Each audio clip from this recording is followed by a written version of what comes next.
ትንሽ አማር አዳምጡ እናንተ በደንብ ቀጥይ።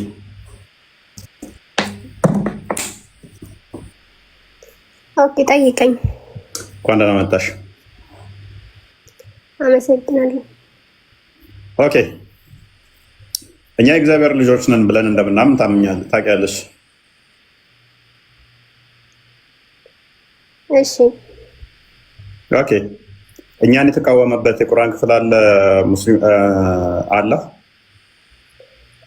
እናንተ የእግዚአብሔር ልጆች ነን ስትሉ የእግዚአብሔር ልጆች ስላልሆናችሁ ተቃውሟችኋል አይደላችሁ?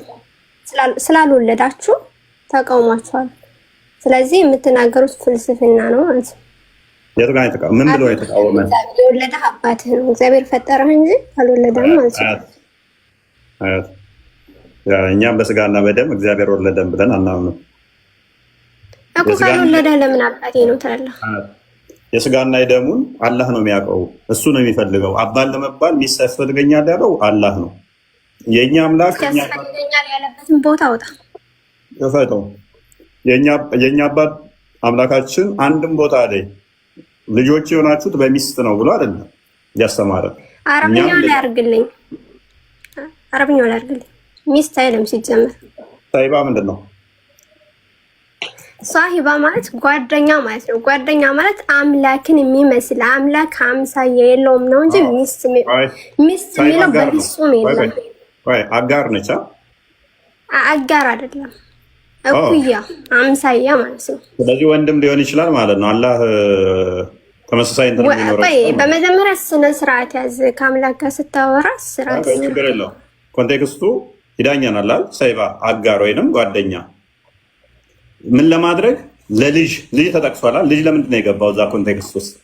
አንበቢውና ቀጥይ ፈስሪው። እሺ ልጅ አለው ስላሉ ለልጅ ደግሞ አንድ ሰው ልጅ አለው ሲባል እሱን የሚመስል አምሳያ አምላክ አምሳያ አምላክ ሊኖር ይገባል።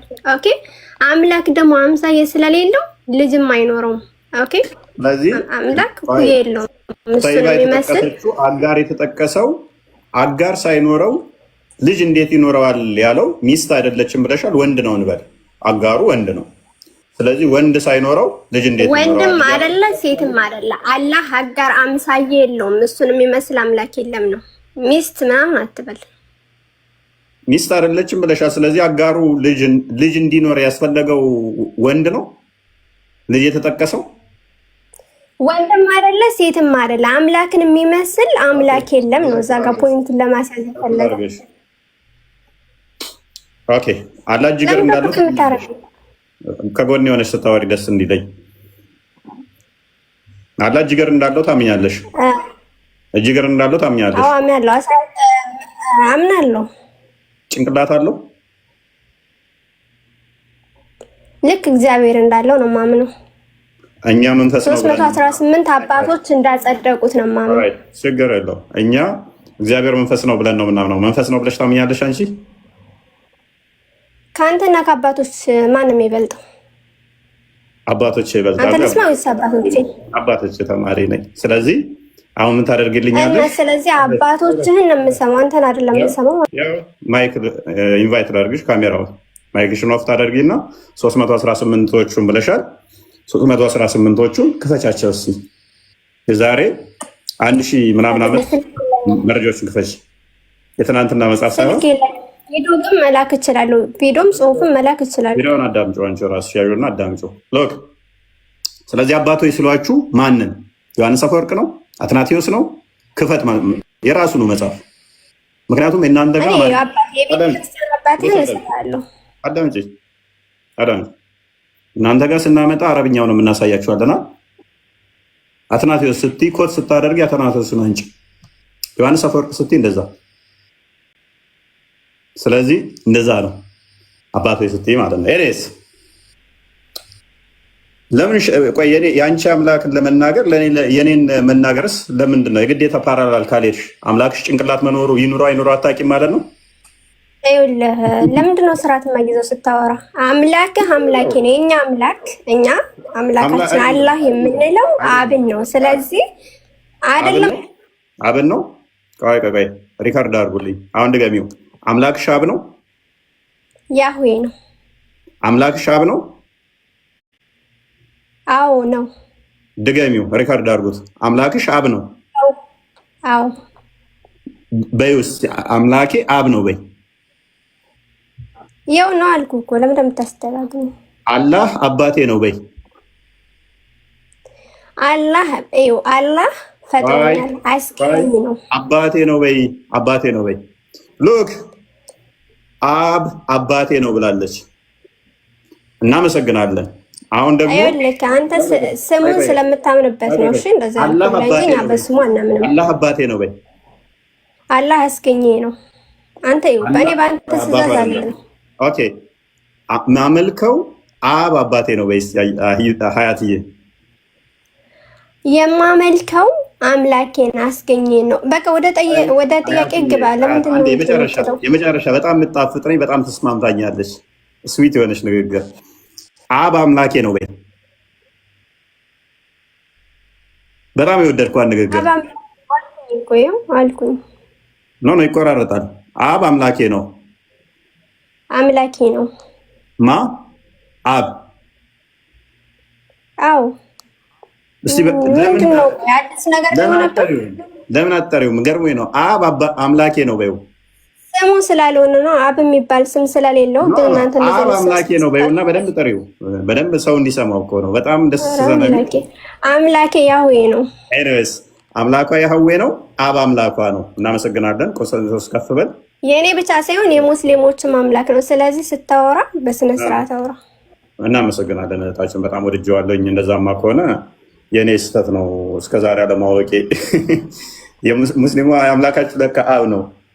ያህዌ አምላካቸው ነው። ያህዌ አብ አባታቸው አምላካቸው ነው። ሎክ አብ አምላካቸው ነው። ምን አይነት ስህተት እንደሰራ ላሳያችሁ። አብ ባለችበት ቅጽበት ልጅና መንፈስ ቅዱስን አመልካለሁ እያለች ነው። አባት ማስረጃ ልጅና መንፈስ ቅዱስ የሚል አባት የሚባለው ያለ ልጅ አይደለም። አባት ማለት ልጅ ስላለው ነው አባት የተባለው። ስለዚህ አዳምጫ ዩቲ አባት ባለችበት ቅጽበት በወልድ አምናለሁ እያለች ነው። ልጅ አለው እያለች ነው። እሷ ታሳቢ ያደረገችው አብን ብቻ ነው። ነጥራ እሱን ብቻ ነው ታሳቢ ያደረገችው።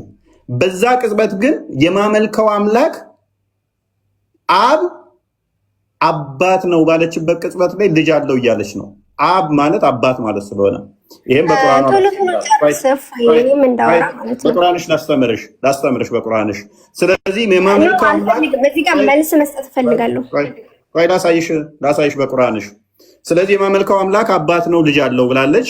ልጅ ካለው ደግሞ ልጁም ደግሞ አምላክ እንደሆነ ሱረቱ ዙርፍ 81ኛውን ክፈተው። ቆስጠንጢኖስ ልጁ ምንድነው? አምላክ ነው የሚሆነው። ነው ሐሳቤን ሳታስጠፋብኝ መጀመሪያ ሐሳብ መስጠት አዳምጪ ትቀጥያለሽ። 81ኛውን ሉክ በአባቱ አምናለሁ ብላለች። አብ ነው ማመልከው አባት ነው ብላለች። በዛሽ ባለችበት ቅጽበት ላይ አባት ነው ስላለች ልጅ አለው ማለት ነው። ልጅ ካለው ደግሞ ልጁ ምንድን ነው የሚሆነው? ለአራማን ልጅ ቢኖረው እኔ የተገዢዎች መጀመሪያ ነኝ በል። በዛው ቅጽበት ላይ በቁርአኗ ሎጂክ መሰረት ልጁ ምንድን ነው የሚሆነው? አምላክ ነው የሚሆነው። አምላክ ነው የሚሆነው። ሱራ 23:91 ላይ ክፈተው። ለአራማ ምን ይሆናል ማለት ነው? አባት ከሆነ አራማን አባት ከሆነ አምላካቸው አባት ከሆነ ልጁ ምንድን ነው የሚሆነው? አምላክ ነው የሚሆነው። ለአራማን ምንም ልጅ አልያዘም፣ አልወለደም። ከእርሱ ጋር አንድንም አምላክ የለም። ያን ጊዜ አምላክ ቢኖር ማለት ነው ሌላ አምላክ በነበረ ወይንም ቢወልድ ማለት ነው። አምላክ ሁሉ በፈጠረው ነገር በተለያየ ነበረ፣ ከፊላቸውም በከፊሉ ላይ በላቀ ነበረ። አላህ ከሚሉት ከሚመጥኑት ሁሉ ጠራ ይላል። ስለዚህ ልጁ ምንድነው የሚሆነው እያለን ነው? አምላክ ነው የሚሆነው። ግን ሊጋጩ ይችላሉ፣ ሊጣሉ ይችላሉ። አንዱ ሲፈጥር ሌላኛው ሌላ ሊፈጥር ይችላል። ልጁ ምን ስለሚሆን ሌላ አምላክ ሁለት አምላክ ይሆናሉ እያለን ነው። ሱራ 19:89 አንድ ክፈተው። ተስማምቻለሁ እኔ ሀዩቲ፣ አብረን እናመልካለን። እንደዚህ ከባድ መጥፎን ነገር አላህ ልጅ አለው ወይንም አራማንን ልጅ አለው ማለት ምንድን ነው ይለናል? ከባድ መጥፎ ነገርን በእርግጥ አመጣችሁ። ምን ማለት? ለአራማን ልጅ አለው ማለት። እንቀጥለው። ከእርሱ ከንግግራችሁ ሰማያት ሊቀደዱ ምድርም ልትሰነጠቅ ጋራዎችም ተንደው ሊወድቁ ይቃረባሉ። ለአራማን ልጅ አለው ስላሉ ለአራማን ልጅን መያዝ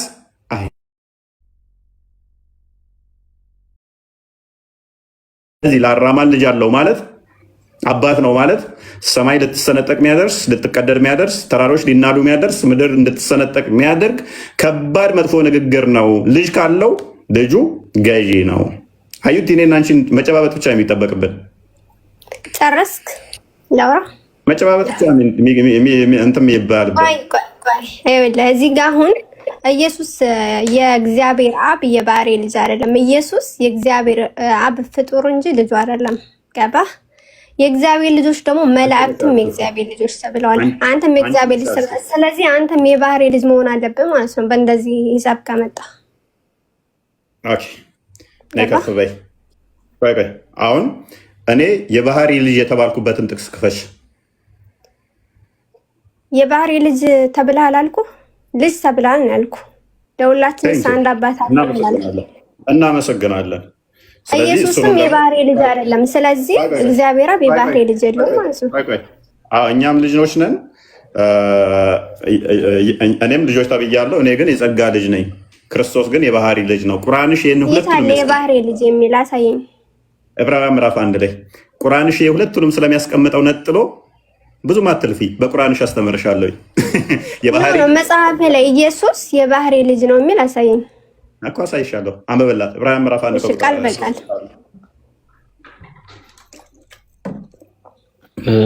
ባይሆን ቃል በቃል እያለች እያደረቀች ነው። ከጥንት ጀምሮ እግዚአብሔር በብዙ ጎዳና በብዙ አይነት መንገድ ለአባቶች በነቢያት ተናገረ። ሁሉን ወራሽ ባደረገው ደግሞ ዓለማትን በፈጠረበት በልጁ በምኑ በልጁ በዚህ ዘመን መጨረሻ ለእኛ ተናገረን እና ይሄ የባህሪ ልጅ የሚል ነገር አለ።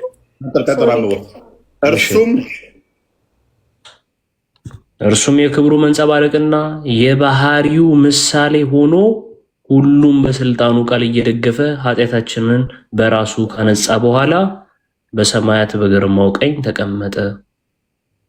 ማነው በሰማያት የተቀመጠው? አዩቲ ሀያት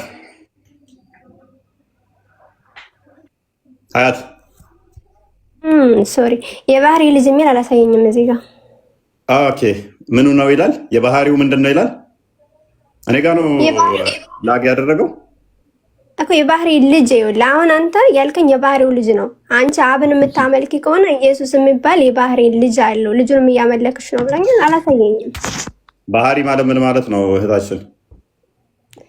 ባህሪ የሚመስለው ማለት ነው። አሁን ለምሳሌ ሰው ነኝ አይደል? ስለዚህ እኮ አሳየኝ። ምን ታጨበጭባለህ? ሳታሳይ ዝም ብሎ ማጨብጨባለህ እንዴ? ኮንስታንቲኖስ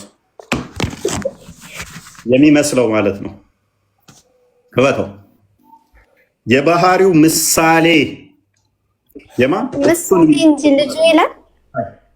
አይ እታችን የባህሪው ምሳሌ ሆኖ ዓለማትን የፈጠረበት እሱ ፈጣሪ ነው። ልጁ ምንድን ነው? ዓለማትን የፈጠረ ነው። የባህሪው ምን ምሳሌ ሆኖ የሚመስለው አለች። ባህሪ ማለት እንደዛ ነው። ኦኬ የባህሪ ልጅ ይላል።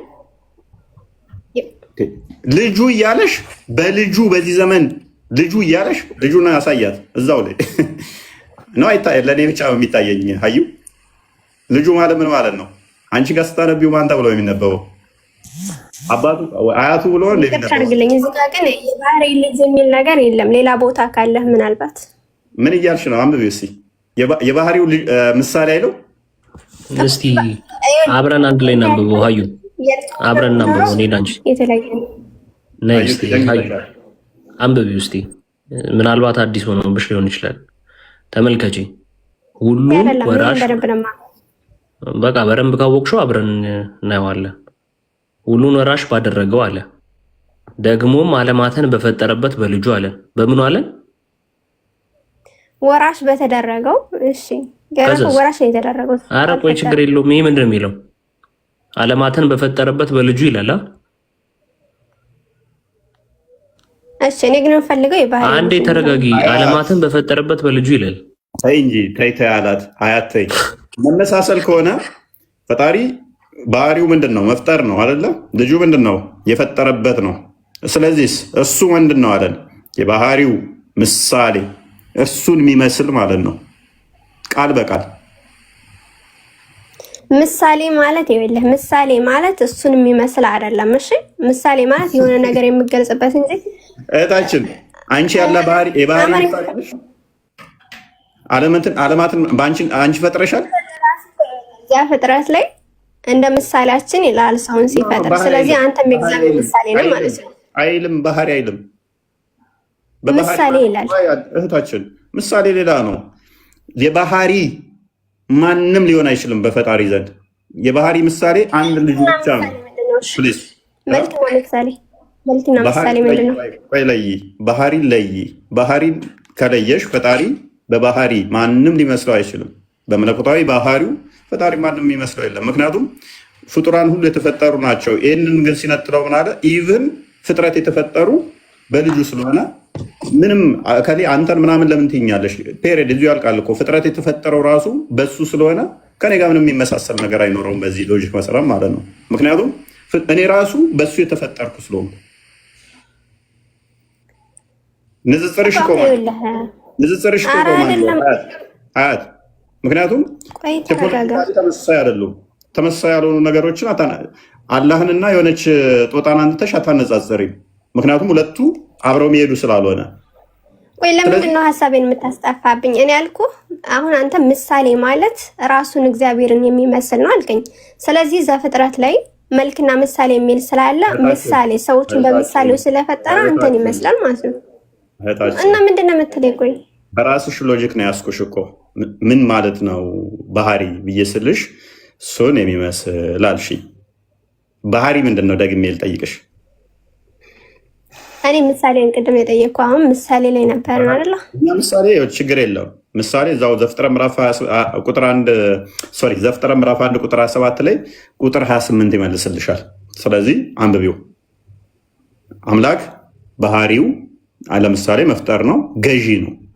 ያንን ገዢ ግን እሱ የባህሪ ገዢ ነው። በጸጋ ለፍጡራኑ ሰጠ። በጸጋ ሰዎች እንዲገዙ ማለት ነው። እሱ ገዢ የነበረውን በባህሪ ለፍጡራን ሲሰጠው እሱን የሚያሳየ ነው። ይሄንኛው ግን ከመግዛት ጋር የሚታይ ብቻ ሳይሆን ምንድነው እሱ የፈጠረውም እሱ ነው። ስለዚህ ሁለቱ አብረው መሄዱ አይደለም። ዮሐንስ ወንጌል ለምሳሌ ምዕራፍ 10 ቁጥር 30 ላይ እኔና አብ አንድ ነን ይላል። ባህሪ ተባህሪ የተተካከለ ስለሆነ ማለት ነው። ኤኒዌይስ ስለዚህ እኔ አዩቲ አንቺ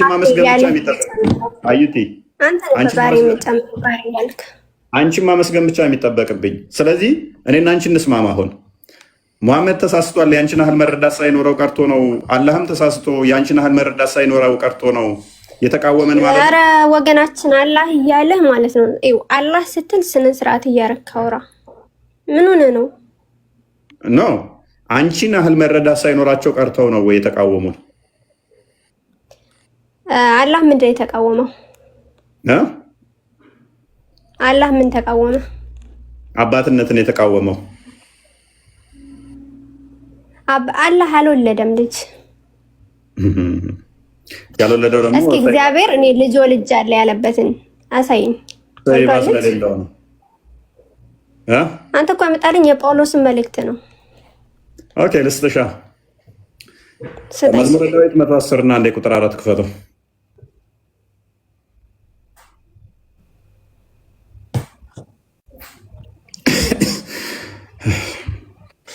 ይኸውልህ ያለ ዳዊት ነው። ስለ ኢየሱስ ምን አገናኘው? የተነገረው ለዳዊት ለዳዊት ነው ብለሻል። ይሄንን ራሱ ክርስቶስ ኮት ያደርገዋል ሉቃስ ወንጌል ላይ። እኔስ ወንጌል ሉቃስ እንጂ ኮት ያደረገው ኢየሱስ አይደለም ነው ወገናችን። ኢየሱስ ኮት ያደርገዋል፣ ኢየሱስ ይናገረዋል። መዝሙረ ዳዊት 110 ቁጥር 1 አንብበው ወይንም አንብበው። ከዚህ አንድ ልክፈተው። ለኔ ብዙ ማይታየኝ ነው። ሶሪ። ጥሩ ችግር የለውም። እግዚአብሔር ጌታዬን ጠላቶች ለእግር መቀመጫ እስካደርግልህ ድረስ በቀኝ ተቀመጣለሁ። እግዚአብሔር የኃይልን በትር ከጽዮን ይልካል፣ በጠላቶቹ መካከል ግዛ። ከአንተ ጋር ቀድሞ በኃይል ቀን ቅዱሳን ብርሃን ከአጥቢያ ኮከብ አስቀድሞ ከሆድ ወለድኩ ያለበትን አምጣለችኝ። ከአጥቢያ ኮከብ አስቀድመው ፍጥረታት ሳይፈጠሩ መላእክት ሳይፈጠሩ ከሆድ ዛሬ ወለድኩ ይላል እግዚአብሔር። እዚህ ጋር ጠይቅ ተስማመው። እግዚአብሔር ኢየሱስን የወለደው ከሆዱ ነው ማለት ነው። ሆድ ሲባል እንደዚህ አካላዊ ቦዲን ማለት ሳይሆን ቃሉ ነው እና ቃሉ ደግሞ የአብም የባህሪ ልጁ ነው፣ የባህሪ ቃሉ ነው፣ ከሱ የተገኘ ነው ብለን እናምናለን። አዎ ማን ያለ ሆድ እያለ አንተ ሆድ ማለት ሆድ አይደለም የምትለኝ? ምክንያቱም እግዚአብሔር መንፈስ እንደሆነ ደግሞ እናምናለን እኛ። ቃል አለው ግን ያ መንፈስ የሆነው አምላካችን ቃል አለው። ቃሉ ከሱ ነው። የአብ የባህሪ ቃሉ ነው፣ የባህሪ ልጁ ነው። ስለዚህ ምን ብለን እናምናለን? ልጅ ብለን እንጠራዋለን። ቃሉን ልጅ ብለን እንጠራለን። አንዱ በአንዱ ህልው የሆኑ ስለሆኑ ማለት ነው።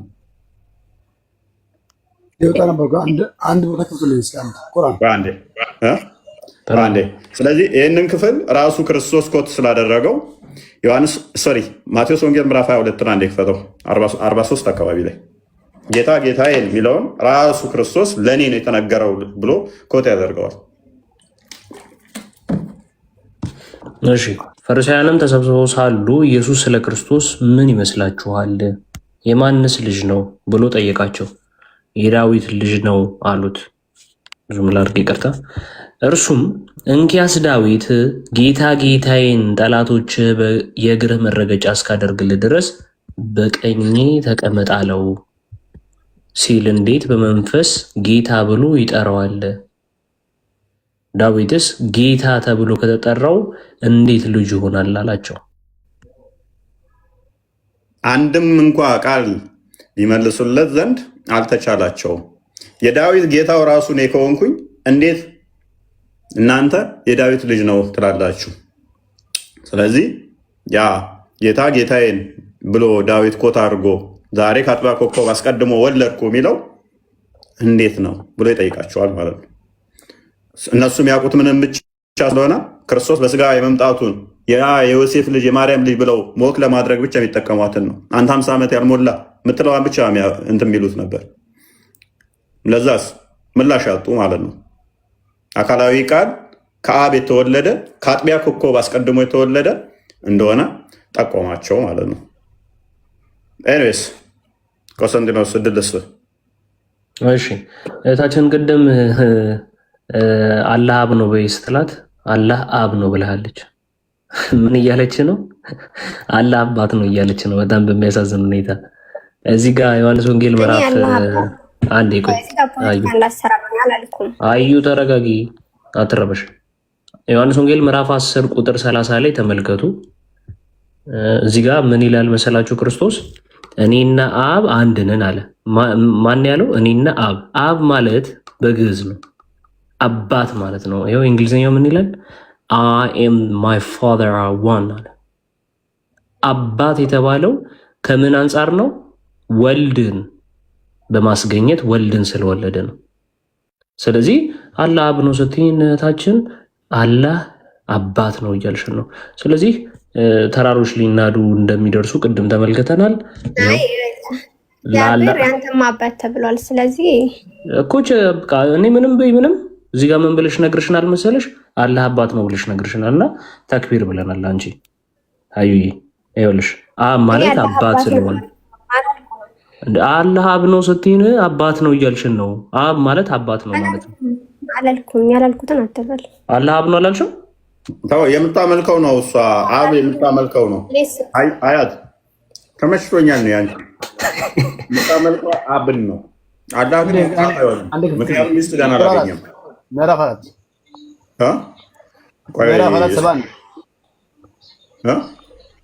ምዕራፍ 4 1:71 አንቀጽ ከወተልኝ። ኦኬ የይሁን ቃል ነው። ጭራሽ እሱ አንተን አይደግፍህም፣ ይመታል። ጭራሽ ችግር የለም ከወተልኝ አይደግፍህም። ጭራሽ አንተ ወጥመድ ውስጥ ቆይ ከመክፈት በፊት ከመክፈት በፊት ያላ ሌላ እንደገባ ሌላ እንደገባ ክፍትልኝ እኮ የጠቀስከው ጥቅስ እንድንሄድ ያላ ቃል ፍጡር ነው ፍጡር አይደለም? አዳምጠኝ አንዴ አዳምጠኝ። ከዛ በኋላ ታወራለህ። ፖለቲካ መጠቀም አይደለም ስለ ሃይማኖት የምናወራው አይደል? ፖለቲካ መጠቀም ፍልስፍና መጠቀም አያስፈልግም። ቅድም ሚውት መያዝ የለብህም ሲጀመር ማለት ነው። ፊታዊ ልትሆን ይገባል። ገብቶካል?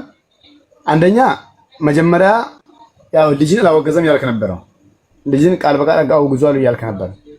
ይሄው አሁን ክፍትልኝ አሁን ሱረቱ ምዕራፍ 4 ያላ ቁርአን ክፍትልኝ አንብበው። እናንተ የመጽሐፍ ሰዎች ሆይ በሃይማኖታችሁ ወሰንን አትለፉ፣ በአላህም ላይ እውነትን እንጂ አትናገሩ። የመርያም ልጅ አልመሲህ ኢሳ የአላህ መልእክተኛ ወደ መርያም የጣለው ቃሉም ከእርሱ የሆነ መንፈስ ብቻ ነው። በአላህና በመልእክተኛው እመኑ። 3 ናቸው አትበሉም፣ ተከልከሉ፣ ለእናንተ የተሻለ ይሆናልና። አላህ አንድ አምላክ ብቻ ነው። ለእርሱ ልጅ ያለው ከመሆኑ የጠራ ነው። በሰማያትና ምድር ያለው ሁሉ የእርሱ ነው። መመኪያም በአላህ በቃ። ኦኬ ተመልከት። ገብቶካል? ተመልከት። አንድ ተመልከተኝ። እኔ ያመጣው ማረጃ እኮ ነው ያመጣው። ተመልከት። የሚለው ማለት ነው የሚለው ማለት ነው። አዳምጥ አቤት አድማ ወገናችን አዳምጠኝ። ቀድማ አዳምጥ። ማረጃ መጣው እኔ ነኝ አይደል? ቀድማ አዳምጠኝ። ማረጃ መጣው እኔ ነኝ እኮ። ስለዚህ በዚህ ቦታ ምን ተረዳን? ለአላህ ልጅ የለውም ማለት ነው። ለአላህ ልጅ የለውም። መሲህ አልመሲህ ዒሳ አለይሂ ሰላም የማን ልጅ ነው? የማን ነው? የአላህ ሁን በሚለው ቃል የተገኘ ነው። በቃ አላህ አይልም። ሁን በሚለው ቃል ምክንያት ማለት አይልም። ነው ቀጥፎ ነው ዋሾ አጭበርባሪ ማይለው ነው ነው መሳደብ አይደለም። አታንዴ ኩን ምትለዋን አሳየኝ። የትኛው ቃል ነው ኩን ምትለው? ያ አህል ኪታብ ላ ተግሉ ፊ ዲኒኩም እናንተ አንብበው እኮ ላ ተግሉ ፊ ዲኒኩም ወላ ተቁሉ ዐላ ላህ ኢላ ልሐቅ ኢነማ ልመሲሑ ዒሳ ብኑ መርየም ረሱሉላህ ወከሊመቱሁ አልቃሃ ኢላ መርየም ወከሊመቱሁ አልቃሃ ኢላ መርየም ጌታ ለኩን የሚለው ምን ማለት ነው? ከሊመቱሁ ማለት መጽሐፉን ይሄ መጽሐፍ ማለት ቁርአን የኔ ነው አይደል? የኔ አይደል? ኩን የሚለው የትኛው ነው? ወከሊመቱሁ እኮ አዳምጠኛ። ወከሊመቱሁ የዋሽ እኮ እንትን የነገርኩህ እኮ ነው። ወከሊመቱሁ ማለት ንግግሩ ለምን ትቀጥፋለህ? በራስህ መጽሐፍ ላይ ለምን ትዋሻለህ? የቀሰበ አንተ እኮ ከሊመቱሁ አልቃሃ ያቋቋመ የነገርኩህ ንግግሩ ነው። ቃሉም መንፈሱም ነው። በቃ ወከሊመቱሁ አልቃሃ ኢላ መርየም ወሩሑ ሚንሁ አዳምከ ወከሊመቱ አልቃሃ ማለት ነው። ታውቃለህ? ምን ማለት ነው? የሆነ ቃሉ ነው። ይሄዋ ቃሉ ምንድነው? ቃሉ ደግሞ ቁጥር አይደለም። ቅድም ተግባብተናል። ስለዚህ ከእርሱ የሆነ ቃሉ ነው። አንድ መንፈሱም ነው የሚለው ቃል ምክንያት የተገኘ ነው። አዳምጥ። የራሴ መጽሐፍ አይልም ነው ቀጥፈው። አንድ አማርኛው መልሰው እናንተ ነው ዋሸው። አጭበርባሪ አንተ ነህ። ለምን ትሰደባለህ? መሰደብ አይደለም ዲን መመራት አለብህ። ሰዎችን መመራት አለብህ። በመሳደብ አይደለም። እሺ ሶሪ ምን ተጨበረበራ አትጨበረበራ አትዋሽ። ማጭበርበር ያልኩት እውነትም እያጭበረበርክ ስለሆነ ሪልም የማይል ቃልን እያልክ ስለሆነ ኩን የሚል ቃል አለ። ወከሊመቱሁ አልቃማት ንግግሩ ማለት ንግግሩ ምንድነው? ኩን የሚለው ቃል ነው። ንግግሩ ማለት ዋሸው። አትዋሽ። አባቱ በላይ ቃል ነው ማለት አትዋሽ። ኩን የሚል ቃል የለም። በእናትህ አትዋሽ። ለምን ዋሸው? ወላሂ አለበል። እስቲ ኩን የሚል ቃል ወላሂ አለበል። ወከሊመቱሁ አልቃሃ ኢላ መርየም የቅራ ወላሂ አንተ ከአባቱ በላይ ማቃቀለው ማለት ቡዳምነት ነው። ሀቢቢ ምን ነው ወገናችን እኮ ከአባቱ በላይ ስለማላቅ ሪከርድ አድርጉትና ተወስቱለት ናከፍበት። አሁን የጠቀስከው ላይ ኩን ምትል ቃል አለች። ወላሂ ዛሬን አያሳድረኝ ከዋሸው በል። ንጽጽር አቆማለሁ እኔ ከዋሸውኝ ነኝ። ማይክን አንሳው፣ ሪከርድ አድርጉት። እስልምና ለውሸት አይቆምም። ክፈታው፣ ማይክን ክፈተው። ኢንቫይት እየላኩልን ወላሂ አለበል። ለምን ታስማና የነገርኩህ ወከሊመቱሁ አልቃሃ ኢላ መርየም ወላሂ ወከሊመቱሁ አልቃሃ ማለት ወከሊመቱሁ አልቃሃ ማለት አዳምጠኛ ወከሊመቱሁ አልቃሃ ማለት አላህ ሁን በሚለው ቃል ሌላ ቶፒክ ውስጥ አትግባ። ሎክ 2006 አለ ተረጋጋ። በአረብኛ መደበቅ ዘንድሮም አልተዋችሁም። እድሜ ልክ መዋሸት አሁንም ተዋሻለህ። ኢስላም በውሸትማ ጠገነህ አታቆመውም። የመጽሐፍ ባልተቤት እያልኩህ ነው። የቁርአን ያነበብኩልህ የመጽሐፍ ባልተቤቶች እያልኩህ ነው። ተረጋጋ። እሺ ተረጋጋ። አንድ አመጣው ጥቅስ እኮ ነው ነግሬህ ነበር። እዛ ውስጥ አትግባ፣ ወጥመድ ውስጥ ትገባለህ ብዬ ነግሬህ ነበር ገና ስጠቅሰው። ለዚህ ልትፈራገጥ እንትን አትበል። ስለዚህ ቃሉ ምንድን ነው የሚለው? ከእርሱ የሆነ ቃሉ መንፈሱም ብቻ ነው ነው የሚለው። ስለዚህ ያላ ቃል ደግሞ ምን ብለው ነው የሚያምኑት? ፍጡር አይደለም። ከለም አላ ሱራ 9:6 ላይ ፍጡር አይደለም። እሱ መሰረት አድርገው ቁርአን እንኳን ፍጡር አይደለም ብለው ነው የሚያምኑት።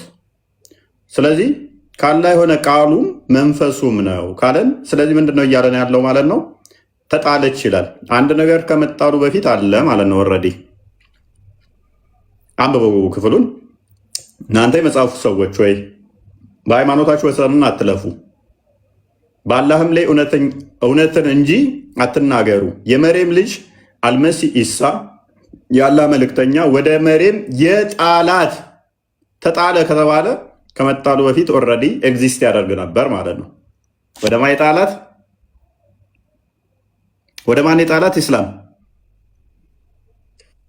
ወደ መርየም። ምንድን ነው የጣለው? ምኑን የጣለው? የጣለው አላህ ነው። ሁን የሚለው ቃል ሁን የሚለው ቃል ሁን የለም፣ ቃሉን ነው የጣለው። ሁን የምትለው ሁን የምትለዋ በቅንፍ የገባችሁ ለማጭበርበር አሳያቸው፣ አስጠጋትና አሳያቸው። እንትና ቆስጠንጢኖስ እቺ ሁን የምትለው ብራኬት አድርገው የከተቷት አረብኛ ማታውቁ ሰዎችን ለማታለል ነው። ይኸውላችሁ እንዲህ ነው ቁርአናቸው ላይ እየቀጣጠፉ እየሸወዷቸው ያሉት። አትዋሽ። አረብኛውን አድርግለት። እኔ ስራ ቆማለሁ። ወላሂ ኩን ሚል ቃል አሳየኝ። ወላሂ በልና ማለት ወከሊመቱሁ አልቃሃ ሀቢቢ ወዳጅ ምንድን ነው ወገናችን እኮ ከእርሱ የሆነ ቃሉም ማለት ነው። ቃል ምንድን ነው? እሺ ቃል ምንድን ነው? ቃል ደግሞ ምንድን ነው? ኦኬ ያላ ቃል ምንድን ነው? ያላ ቃል ምንድን ነው? ያላ ቃል ምንድን ነው? ቃል ማለት ምን ማለት ነው? ቃል ማለት ምን ማለት ነው? ያላ ቃል ምንድን ነው? ከለም አላህ ምንድን ነው? ቃል ማለት ምን ማለት ነው አልኩህ። ካልተረዳኸው ማለት ነው። እኔ ሲያስረዳ ሌላ አጭበርባሪ ይጠይቀኛል። ከለም አላህ ፍጡር አይደለም ብለህ ታምናለህ? እዚህ ጋር ቁርአን ያላ ቃል ነው ብለህ ታምናለህ? ያላ ቃል ነው ቁርአን ያላ ቃል ነው ብሎ ያምናል። ወደ ሙሐመድ የተወረደ ነው ብሎ ያምናል በጅብሪል አማካኝነት። ኢሳ ደግሞ ምን ብለው ነው የሚያምኑት? ያላ ቃሉም መንፈሱም ነው። ያላ ቃሉ ደግሞ ምንድነው? ፍጡር አይደለም።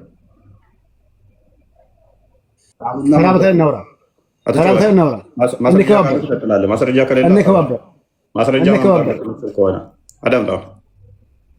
ስለዚህ ቃሉና መንፈሱ ነው።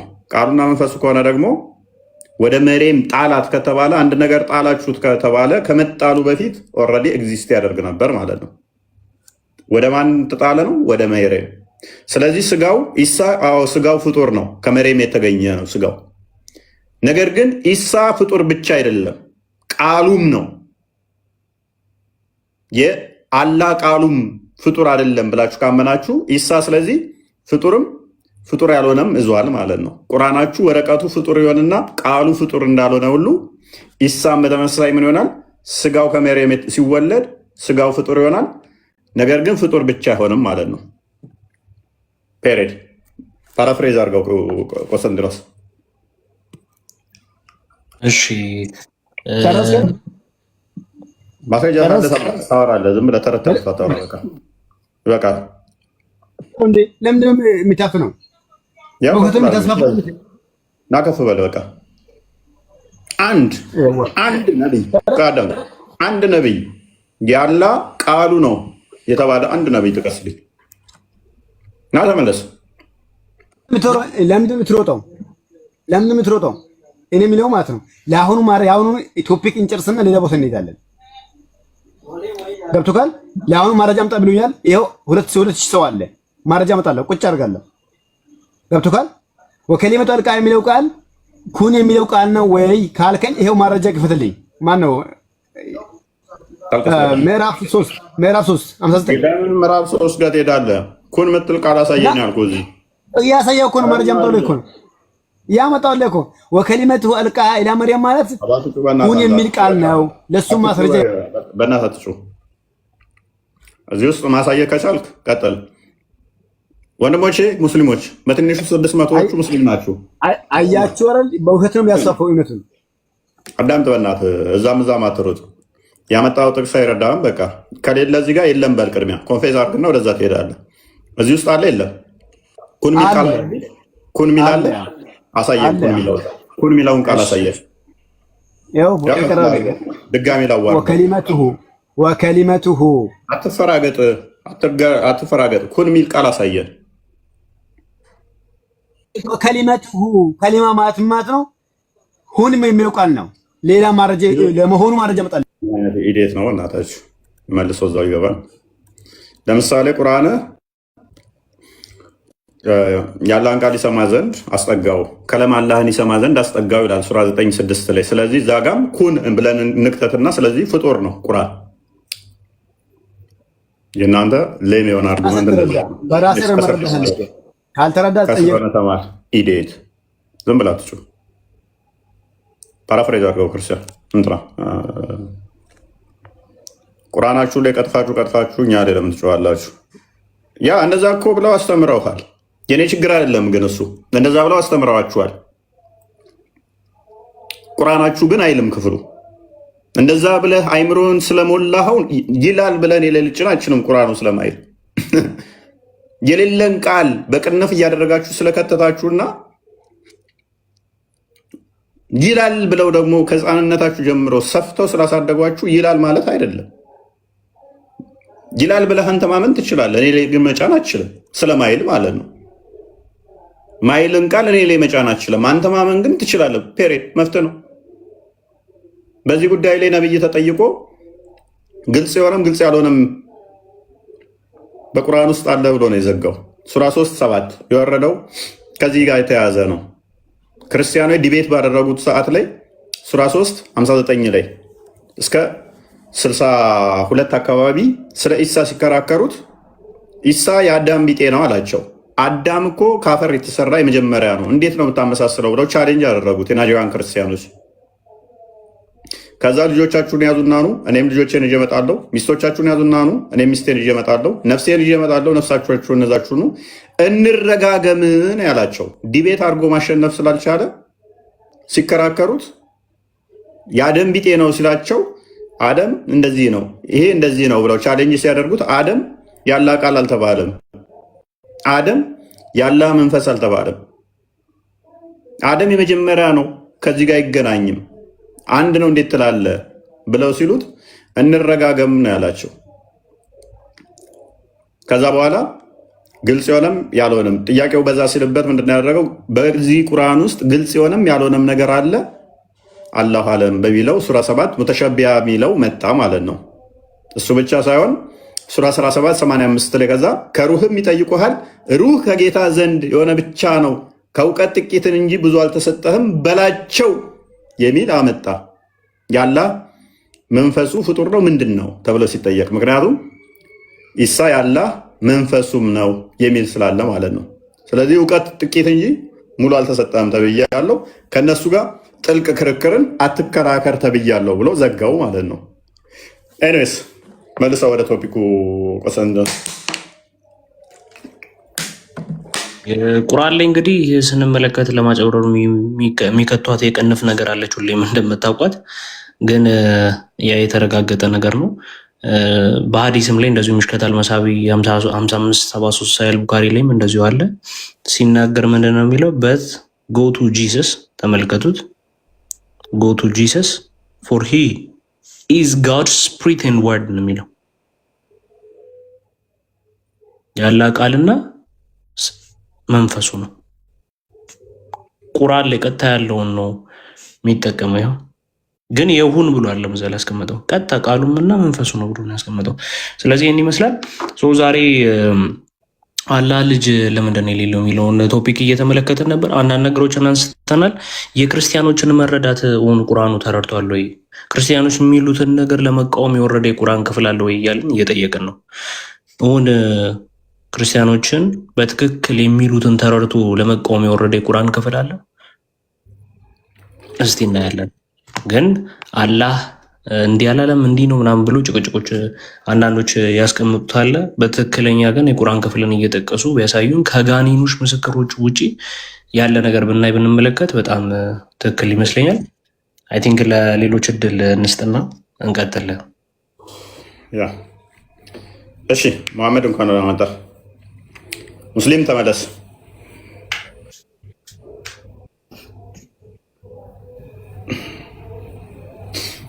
ኦኬ ሙስሊም ይሰማል?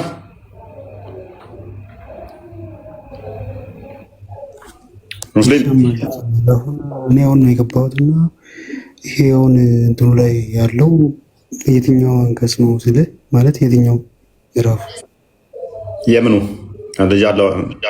ለልጅ ነው እያወራን ከዚህ ከአንተ ጎን የሚታየው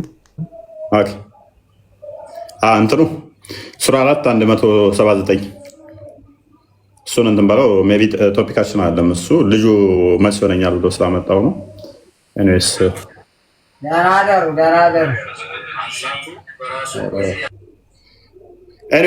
ሙሐመድ ወይንም ደግሞ ኡስታዝ አሊ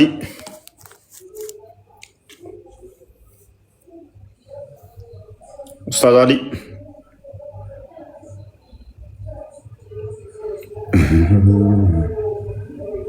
ኦኬ አይሰማም? አሁን ትሰማለህ። እንኳን ደህና መጣህ። እንኳን ደህና ቆያቸው። ምንድነው ማታ ቆረጥከኝ? ማታ ረዥም ሰዓት ደከመኝ። 7 ሰዓት ሙሉ ከ1 ሰዓት ያላነሰ እኮ በቃኝ ካልኩ በኋላ ጥያቄ ጠይቀህ እኮ ቆየሁ። እንዴ ታዲያ በቃኝ ብለህ አይደለም እኮ ቀጥታ ነው እንጂ ያወጣኝ። መልስ ላይ ነበር፣ ስራ ላይ ነበረን እኮ። እንትን ነው ኔትወርክ መሰለኝ አይደል? የሆነ ሰዓት ላይ ማን ነበረ? ቤቴ ማን ነበር? ኔትወርክ ነው እንትን አለኝና ቃል ነበርካ ያው ኔትወርክ አወጣኝና እንደገና ነው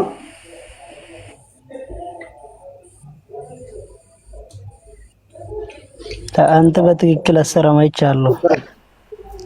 ግን ረጅም ሰዓት ጥያቄ እንደተቀበልኩ አውቃለሁ። ኔትወርክ ግን አስቸግሮኝ ነበር በኋላ። ኤኒዌይስ ችግር የለውም። መልካም ሱራ 18 ሱራ 5 18 አንዴ ክፈተው እስኪ እንድናቆስ እንድንወስ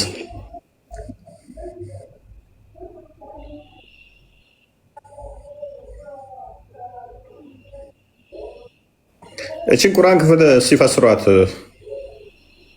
አይሁዶችና ክርስቲያኖች የአላህ ልጆች ነን የአላህ ልጆችና ወዳጆች ነን አሉ። አይሁዶችና ክርስቲያኖች እንግዲህ ቻሌንጅ እያደረገን ነው። ታዲያ በኃጢአታቸው ለምን ያሰቃያችኋል? አይደላችሁም። ኃጢአት ከሰራችሁ ይቀጣችኋል። ስለዚህ ልጆች አይደላችሁም። በደንብ አስተውሉ ይህን ክፍል። አይሁዶችና ክርስቲያኖች እስካሁን ያለው ሱራ 72 ቁጥር 3 ላይ ሱራ 6 ከ100 እስከ 101 የተመለከትናቸው አላህ ሚስት ከሌለው ልጅ እንደማይኖረው ነው ያየ ነው። ይሄንኛው ክፍል ደግሞ ሌላ ችግር አለው። ሱራ 9 30 ላይ ደግሞ ምን አይነት ችግር አለው መሰላችሁ? አይሁድ ኡዘይር ያላህ ልጅ ነው ያለች፣ ክርስቲያኖች አልመሲህ ኢሳ ያላህ ልጅ ነው አሉ። ይሄ በአፎቻቸው የሚናገሩት ቃላቸው ነው። ከዚህ በፊት የጠመሙ ቃላቶችን ሰዎች ያመሳስላሉ። አላህ ያጥፋቸው፣ ከእውነት እንዴት ይመለሳሉ የሚለው እሱም ስህተት ነው። ምክንያቱም ኡዘይር ያላህ ልጅ ነው ብለው አይሁዶች አያመልኩም። 3 በሉ ሱራ አልአንቢያ ቁጥር 17 ላይ ደግሞ መጫወቻን ልንይዝ ብንሻ ልጅና ሚስት ማለት ነው ከኛ ዘንድ እንይዝ ነበር ይላል። ይሄም በጣም ችግር ያለበት ክፍል ነው። እንዴት ነው አላህ ከፈለገ ከሱ ዘንድ መጫወቻ ልጅና ሚስትን መያዝ የሚችለው የሚፈልገው? 4 በሉ። ስለ ልጅና ሚስት የተጠቀሱ ጥቅሶች መጫወቻ ብሎ ያስቀመጣቸውና ሚስትና ልጅን ከፈለገ ከሱ ዘንድ እንደሚይዝ ተፍሲራቶቹ ደግሞ ጃለሌ ለምሳሌ ቆንጆ ከሆኑ ጡታቸው ከማይረግበው ከሁር ላይ አይኖች ከእነሱ ጋር ተጋብቶ መውለድ ይችላል አለ ይላል። ሊትራሊ እንደ ፍጡር ነው ያደረገው። እናንተ ለምሳሌ ዶሮ የምታረቡ ከሆነ እኔ ብፈልግ እኮ አንደኛይቷን ቄብ ዶሮ አግብቼ ከሷ ወልዳለው አትሉማ እንዴ? እንዴት አይመጣውማ? የታይፕ ልዩነት እኮ አለን፣ የምድብ ልዩነት አለን እኮ። ስለዚህ አላህ ከፍጡራን ጋር ከፈለኩኝ ከሁር ላይ አገባልና ከዛ ልጅ ይዛለሁኝ ይሄ አይባልም። አሁን ይህንኛውን ጥቅስ ደግሞ እንዴት እንደምናፈርሰው ላሳያችሁ። ሱራ 5:18 ላይ አይሁዶች እና ክርስቲያኖችም ያኛ ያላህ ልጆች ነን ወዳጆች ነን አሉ። ታዲያ በኃጢአታቸው ለምን ያሰቃያቸዋል? አይደላችሁም እናንተ ከፈጠራችሁ ሰዎች ናችሁ። ኃጢአት ከሰራችሁ ፈጣሪ ስለሚያሰቃያችሁ ስለሚቀጣችሁ ልጆች አይደላችሁም በላቸው። ለሚሻው ሰው ይመራል፣ የሚሻውንም ሰው ይቀጣል። ሰማያትና የምድር በመካከላቸውም ያለው ሁሉ ንግስና ያላ ብቻ ነው ይላል። ስለዚህ ልጆች አይደላችሁም ብሎ ቻሌንጅ ያደረገበት ምክንያቱ ምንድን ነው? ኃጢአት ከሰራችሁ ይቀጣችኋል። ስለዚህ ከቀጣችሁ ደግሞ አባታችሁ አይደለም። ስቲል ምን ያህል ሌም ደካማ የወረደ ሙግት እንደሆነ ለምሳሌ አንተ ሰፈር ውስጥ የሆነ ልጅ አባቱ ሲቀጣው ካየ እሱማ አባቱ አይደለም፣ ምክንያቱም ሲገርፈው አይቻለሁ፣ ሲቀጣው አይቻለሁ። ባለጌ ልጁ ባልጎ ልጁ ባለጌ ሆኖ አየውና ሲቀጣው አባቱ ሰንበዲ እዛ ጋር ወንጀል ሰራ ወይንም ኃጢአት ሰራ፣ ብቻ የሆነ ጥፋት አጠፋ ልጁ። ከዛ ሲቀጣው አየህና አባቱ ስላልሆነ ነው የቀጣው። ጥፋት ሲያጠፋ ልጁን የቀጣው አባት ለዘላለም አይቀጣውማ፣ ለዘላለም አይቀጣውም። ለዘላለም የሚል ቃል የለውም። ኤኒዌይስ ስለዚህ በሰዓት የሚቀጣውም ደግሞ ራሳችሁ ላይ መልሰዋለሁ። አብሽር። ኤኒዌይስ ምን ያህል ሌም አርጉመንት እንደሆነ ደካማ የሆነ የወረደ ዊክ የሆነ አርጉመንት እንደሆነ ብራዘር ቆይ የእኛንን መልስ በመጀመሪያ። ስለዚህ ስለሚቀጣችሁ ጥፋት ስታጠፉ መልሳለሁ። ስለሚያቀጣችሁ ጥፋት ስታጠፉ ስለዚህ አባታችሁ አይደለም ማለት መጽሐፍ ቅዱሱን ተረድቶታል ወይ ስንል ኖ። ዕብራውያን ምዕራፍ 12 አንዴ ክፈተው ቁጥር 5 ላይ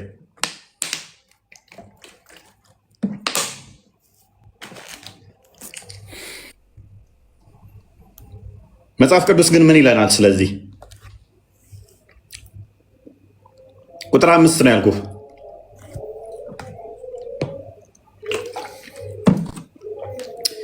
ኦኬ እንደ ልጆችም ከእናንተ ጋር ልጅ ሆኜ የጌታን ቅጣት ሉክ እንደ ልጆችም ልጆች ሆኜ የጌታን ቅጣት በሚገስጽህም ጊዜ አትድከም። ጌታ የኔና የናንተ ጌታ የሚወደውን ይቀጣዋል። ማንን ነው የሚቀጣው?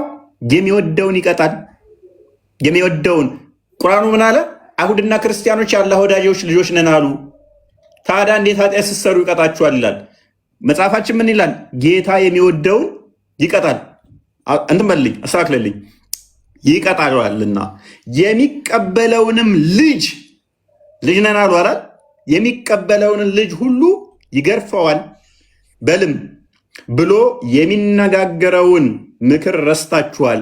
አላህም ረስቶት ነው ይህንን ክፍል እዛ ጋር መጥቶ ልጆች ከሆናችሁ እንዴት ይቀጣችኋል? ቢወዳችሁ ወዳጆች አይደላችሁ ማለት። ለመቀጣት ታገሱ፣ እግዚአብሔር እንደ ልጆች ያደርጋችኋልና። እንደምን እንደ ልጆች ያደርጋችኋልና። አባቱ የማይቀጣው ልጅ ማን ነው? አባቱ የማይቀጣው ልጅ ማን ነው? ለመቀጣት ታገሱ፣ እግዚአብሔር እንደ ልጆች። ኦኬ። ነገር ግን ሁሉ የቅጣት ተካፋይ ሆኗልና ያለ ቅጣት ብትኖሩ ያለ ቅጣት ብትኖሩ ዲቃሎች እንጂ ልጆች አይደላችሁም። እኛ ልጆች ነን፣ እንቀጣለን፣ እንገረፋለን ስናጠፋ። ከዚህ በላይ የቀጡን ከዚህ በላይ የገረፉን የስጋ አባቶች ነበሩን፣ እንፈራቸውም ነበር። እንዴትስ ይልቅ ለመናፍስት አባት አብልጠን ልንገዛና በሕይወት ልንኖር በተገባ። ከፍ አድርገው። እርሱ መልካም ሆኖ እንደታያቸው ለጥቂት ቀን ይቀጡን ነበር። እነርሱ ለመልካም ሆኖ እንደታያቸው ለጥቂት ቀን ይቀጡን ነበርና እርሱ ግን ከቅድስናው እንድንካፈል አምላካችን ከቅድስናው እንድንካፈል ለጥቅማችን ይቀጣናልና ይቀጣናል። ቅጣቱ ሁሉ ለጊዜው የሚያሳዝን እንጂ ዘላለማዊ እንዳልሆነ ቅድም ላልከን ወንድማችን የሚያሳዝን እንጂ ደስ የሚያሰኝ አይመስልም። ዳሩ ግን በኋላ ለለመዱት የሰላም ፍሬ እርሱም ጽድቅን ያፈራላቸዋል። ስለዚህ የላሉትን ልጆች የሰለሉትንም ጉልበቶች አቅኑ ይላል። ደግመህ የቤት አገባትም ቆስጠንጢኖስ እንደዚህ እየከፈትክ መከራዬን ያሳየኝ ክርስቲያን ይማረኝ። ኤኒዌይስ ስለዚህ እኛ እንገረፋለን፣ ምንቀጣለን። ምንገረፈው ምንቀጣው ግን ለራሳችን ጥቅም ነው። አምላካችን ይቀጣናል፣ ይገርፈናል፣ ይቀጣናል። አያችኋ? ቁርአኑ ግን ምን አለ? የሚቀጣችሁ የሚገርፋችሁ ከሆነ አምላክ አይደለም፣ እናንተ ልጆች አይደላችሁ። መጽሐፋችን ምን ይላል? ምገርፋችሁ ምቀጣችሁ ስታጠፉ ለእናንተው ጥቅም ነው። ዛሬ ብቆነጥጣችሁም ብገርፋችሁም ዘላለማዊ ደስታዬን ልሰጣችሁ ነው። ዘላለማዊ ደስታን እንድታገኙ ነው። አያችኋል? እነሱ ጋር ያመጣው ቻሌንጅ ምናል ውድቅ እንደሆነ አባትህ ስቅም፣ ስዘሙት፣ ስሰርቅ ዝም ብሎ ይመለከትሃል። ለምን? አባት ስለሆነ እንደዛ መሆን አለበት እያለ ነው ቁርአን። ከቀጣ ግን አንደኛው አባት ደግሞ ልጁ ገና ዝሙት፣ ሌብነት፣ ስርቆት፣ ወንጀል ሲሰራ ከገረፈው ገርፎታል። ስለዚህ አባቱ ስለሆነ አይደለም፣ አባቱ ስላልሆነ ነው የገረፈው። ጥያቄ መጠየቅ ይቻላል? ኦልራይት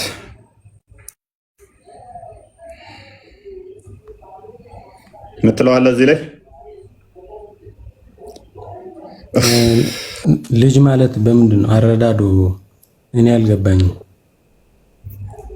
ልጅ ማለት ለምሳሌ ማለት ነው። እሺ ኢየሱስ ቅድም ጥቅስ አውጥታ ነበረ። እሺ ከዘመን አስቀድሞ ወለድኩህ ምናምን የሚል ማለት ነው። እሺ እሱ አሁን ግልጽ ኢየሱስ ፈጣሪ ከሆነ ማለት ነው ጅማሬ ካለው እንዴት ፈጣሪ ይሆናል? ጅማሬ ያለው የሚል የለውም። ጅማሬ ለነገሮች ሁሉ አስጀማሪ። ዛሬ ወለድኩ ይላል። ዛሬ ኢተርናል የሆነን ዛሬ ነው ለእኛ እንዲገባን ነው እንጂ ኢተርናል ጄኔሬሽን ነው ከሱ የሚወጣ ዘላለማዊ አወጣት እንጂ ለእኛ ነው ዘላለም ስንልም ዘመን ጊዜን ዘመን ራሱ ጊዜ የምቆጥረው ያ ጊዜ ያልከውን ራሱ ጊዜን የፈጠረው ራሱ ስለሆነ ማለት ነው ልጁ። ምክንያቱም በፈጣሪ ዘንድ ትናንት ሙቤ በፈጣሪ ዘንድ ትናንት አለ የለም? ኦኬ ነገስ አለ የለም? ስለዚህ በቃ ዛሬ የሚለው ዘላለማዊነትን ብቻ የሚገልጽ ነው። በፈጣሪ ዘንድ ነገ የሚባል የለም፣ ዛሬ ትናንትና የሚባል ያለፈ ታሪክ ጊዜን ያመላክታል። ዛሬ ማለት ለአንተ ነው፣ ከአንተ አንጻር ነው የተነገረው፣ ለአንተ እንዲገባ ነው እንጂ ከእሱ የተወለደ መሆኑን ለማሳየት እንጂ በፈጣሪ ዘንድ ተወለደ ማለት ጅማሬ ያለው ማለት ይባል የለም። ተወለደ ማለት ዛሬ ተወለደ ማለት ጅማሬ ያለው ማለት ነው። ዛሬን ራሱ የፈጠረው ራሱ ነው አልኩህ እኮ ማቃል እኮ ዛሬ ወለድኩ ይላል። ለምሳሌ እኮ ዛሬ መቼ ነው? እሺ ዛሬ መቼ ነው? ዛሬ ማለት ብቻ ስታርት ታይም ነው። ዛሬ መቼ ነው ማለት? ዛሬ ማለት ዛሬ ለምሳሌ ዛሬ እንደዚህ ያደረኩኝ፣ ዛሬ ወለድኩ፣ ልጅ ወለድኩ ካልኩኝ ከኔ አንጻር ዛሬ ነው።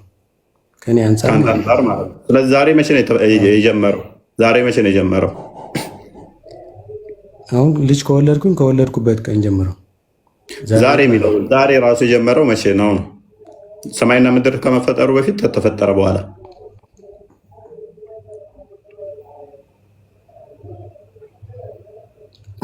ማለት ዛሬ ቀን መቆጠር የጀመረው መቼ ነው? ዛሬ ማለት ቀን ነው አይደለ? ታይም ነው። ታይም ራሱ ፍጡር ነው።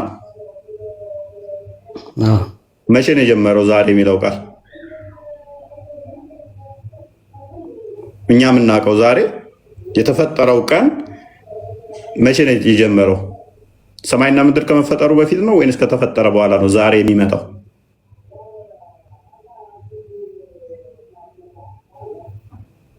ለምሳሌ ሰማይና ምድርን በ6 ቀን ተፈጠረ ይላል። ለምሳሌ ዛሬ ቀን ነው አይደለ? ታይም ነው አይደለ? ሜቢ ግልጽ ላድርግልህ። ዛሬ ማለት ቀንን ነው የሚያመለክተው አይደለ? ቀን ደግሞ 24 ሰዓት ምሽትና ንጋትም ማለት ነው አይደለ? ምሽትና ንጋት ሰማይና ምድር ሳይፈጠሩ ነበር እንዴ? እሱ ሳይሆን ለምሳሌ ዛሬ ማለት ታይም ነበረው። ይሄ መልስልኛ፣ ዞሮ መልስልኛ። አይነን ሰማይና ምድር ሳይፈጠሩ ጊዜ ራሱ ነበረ ወይ አልኩ።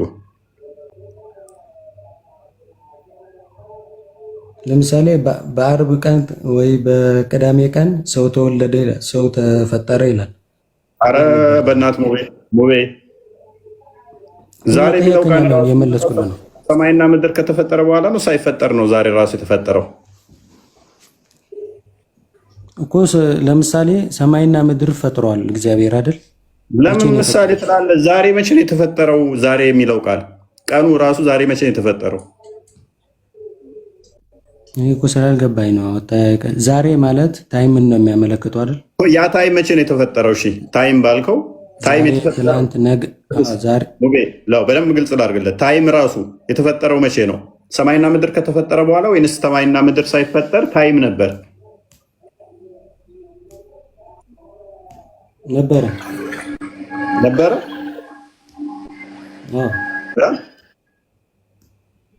ነበረ። ኦልራይት።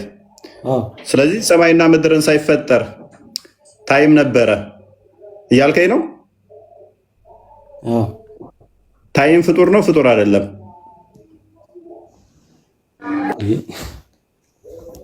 ታይም ፍጡር ነው ፍጡር አይደለም? ሚዩት የለም። ምን አይነት ጥያቄ ነው? አሁን እኮ ስለ ጥቅሱ ያወራን አይሰማም? ይሰማል ነበር አልከኛ። ምክንያቱም ሰማይና ምድርን በፈጠረበት ቀን ውስጥ ነው እንጂ ታይም የሚመጣው። ታይም ራሱ የምድርና የፀሐይ ዛቢያን መሰረት አድርገህ ምድር በፀሐይ ዙሪያ የምትዞረው መሰረት አድርገህ የምትቆጥረው ስለሆነ ምሽትና ንጋትን ቆይ ፕሊስ ቆይ አንድ ቀን 2 ቀን የሚለው የሚቆጠረው ራሱ ምሽትና ንጋትን መሰረት አድርጎ ነው። ሰማይና ምድር በሌሉበት ፀሐይና ጨለማ በሌለበት ላይ ዛሬ የሚለውን ቀን ከቆጠርከው ሜይ ቢ እናንተን አስተምሮ አላቅም። ስለዚህ አላህ በ6 ቀን አይደለም ፈጥሮ የጨረሰው ፍጥረትን። ምክንያቱም ጊዜን ራሱ ሰማይና ምድርን ሳይፈጥር ጊዜ ይቆጠርለን ነበር ማለት ነው። አምላክ ጊዜ የሚቆጠርለት ከሆነ ደግሞ እሱ ፍጡር ነው የሚሆነው።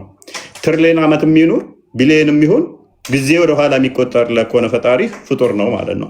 ስለዚህ ዛሬ ወለድኩ ምትለዋ ኢቭን ከአጥቢያ ኮከብ አስቀድሞ ፍጥረት ሳይፈጠር አስቀድሞ የተወለደ በአምላክ ዘንድ ትናንትና ስለሌለ በአምላክ ዘንድ ደግሞ የዛሬ ዓመት የዛሬ 2 ዓመት የሚባል ስለሌለ ያን የሚያጠቁም የሚያሳይ ነው። ሁሌም ዛሬ የምትለዋ ለዛ ምገባ ነች። ታሪክ የሚባል ነገር ስለሌለ ማተር ስለማለት ነው። ዛሬ ነገ ትናንት የሚለው ታይም አይደለም የሚያመለክተው። በእስልምናው አይደለም ባይዘ ሙቤ፣ በእስልምናው አይደለም። በእስልምናው ታይም እንደሚቆጠርለት አውቃለሁ። አይ በእናንተ በእኛ የለም። አይ ትናንትና ትናንት ወዲያ የሚባል ነገር የለም። ካላ ሳየኝ ለምሳሌ ማለት ነው ሰማይና ምድርን ምሳሌ አይደለም ሲቀን ፈጠርኩ ይላል። እሱንማ ነገርኩህ እኮ ከፍጥረት አንጻርማ ፈጣሪ በ6 ቀን ፈጠረ ተብሎ ፍጥረት ስለሆነ ነው ዛሬ ያለው እኮ ፍጥረት ስለሆነ አይደል? አላህ ጋር ግን ሲመጣ ታይም አስቀድሞ ይቆጠርለት ነበር። ታይም ስለሚቆጠርለት እሱ ደግሞ ፍጡር ይሆናል ማለት ነው። ለምሳሌ ቁርአንን ሰማይና ምድር ከመፍጠሩ 50 ሺህ ዓመት በፊት ይቀራ ነበረ። ስለዚህ 50 ሺህ ዓመት በፊት ወደኋላ ታይም ተፈጥሯል ማለት ነው። ከዛ 6 ቀን ስጨምርበት ፍጥረት ራሱ በስንት ቀን የተፈጠረው አይታወቅም። አላህን ይህን 50 ሺህ ዓመት ከቆጠርክለት አላህ ራሱ ፍጡር ሆነ ማለት ነው። ሜይ ቢ ቢኒ ማለት ትዊስት አድርጎታል ጥቅሱን ራሱ። አይ እኔ እኮ የጠየቁት ጥያቄና መልሱ የተለያየ ነው። ምንም አይገናኝ። ዛሬ የሚል የለውም። ቆይ ትዊስት አድርገዋል። መዝሙር 2 ቁጥር 7 ላይ ያለው ነው ከዛኛው ጋር እየቀላቀለ ያለው። መዝሙር 110 የሚለው ከአጥቢያ ኮከብ በፊት ከሆድ ወለድኩ ነው የሚለው እንጂ ዛሬ የሚል የለውም። አየህ፣ አትቀላቀል፣ እዛ ጋር አትቀላቀል። መጀመሪያ ግልጽ ይደረግ። እዛ ጋር ሁለት ጥቅሶች ነው አንድ ላይ ቀላቅላ እያመጣ ያለው። እንደዛ የሚል የለውም እዛ ክፍል ላይ። ግን ዛሬ የሚለው በምንድን ነው የሚፈታው የሚለውን እሱ እንፈታለን። ግን ፎይ የተናገረው ክፍል ላይ ዛሬ የሚላለው ቆስጤ አንብበለት እስቲ። ከአጥቢያ ኮከብ በፊት ከሆድ ወለድኩ ብቻ ነው የሚለው። ቆይ እኔን ጥያቄን በደንብ አድርግልኝ። ቆይ እንትን አትበል። ቆይ የተጠቀሰውን ጥቅስ ላይ ነው መልስ መስጠት ያለብህ፣ ያልተነሳ ጥቅስ ላይ አይደለም። እሱ ላይ ሀሳብ ስጥና መዝሙር 2 ቁጥር 7 ላይ ያለውን ደግሞ እንፈታላለን። ችግር የለው። እዚህ ላይ ግን ይላል እንደዛ ነው ዛሬ የሚላለው የለውም። እሺ ችግር የለውም። ግን እዚህ ላይ ለምሳሌ አጥቢያ ኮከብ ማለት ምን ማለት ነው ወንድም? ምሳሌ ለምን የምትለው ሙቤ 10 ምሳሌ ትላለህ? ጥቅሱን ብቻ አውራ። አይደለም ልጅ ማለት የባህሪ ልጅ ነው አልክ። ለምሳሌ አጥቢያ ኮከብ የባህሪ ነው አይመለስም። አንድ ሰው ልጅ ከተባለ ይወለዳል አይደል? ወለድኩ ይላል እዚህ ላይ ለምሳሌ። እሱን መልስልሃል። እግዚአብሔር ልጅ አለው ሲባል እንደ ሰው አይነት ስርዓት አይደለም። ግን ከአጥቢያ ኮከብ በፊት ማለት ምን ማለት ነው? ከአጥቢያ ኮከብ እየተቃወመ ነበረ። የቁርአን አስተምሮ እየተቃወመ ስለነበረ ቆይ ችግር የለም አይደለም ይሄ። ቆይ እሱ ይመለስልና ቁርአኑ ትክክል እንዳልሆነ እነግራለን።